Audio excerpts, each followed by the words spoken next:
ମୋ ପିଲାର ଜୀବନକୁ ବଞ୍ଚେଇଛନ୍ତି।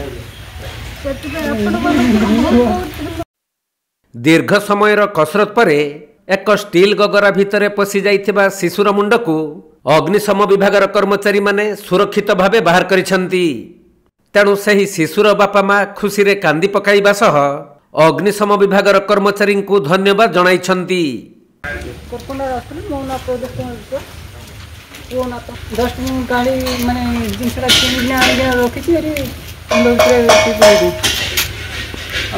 खरा टिकट माने मो पिलार जीवन को बଞ୍ଚेइछन।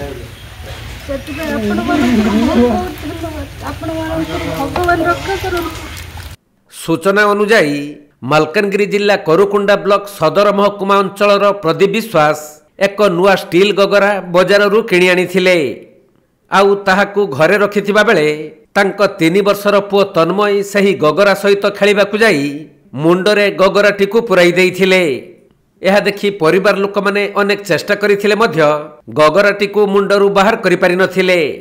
सेपटे शिशुटी गगरा भितरे अणनिश्वासी होई बहु कष्ट अनुभव करुथिला। तेणु परिवार लोक माने अग्निशम विभाग को खबर देबारु कर्मचारी माने घटनास्थल रे पहुंची गराटीकू काटी बाहर करिबाकू चेष्टा करिथिले भी ताहा संभव होई नथिला। तेणु तुरंत अग्निशम विभाग गाड़ी द्वारा शिशुटी को मालकानगिरी जिला अग्निशम विभाग कार्यालय को निया जाई सेठारे प्राय 2 घंटा अधिक समय धरी असुचित उपकरण और सावधानता सहित गगराटी को काटी शिशुटीर मुंड को सुरक्षित भाव में बाहर करथिले। तेबे किपरि शिशुर मुंडरू गगराटी को बाहर करा जाइथिला ताहार संपूर्ण वीडियो देखाइबा संभवपर नुहे।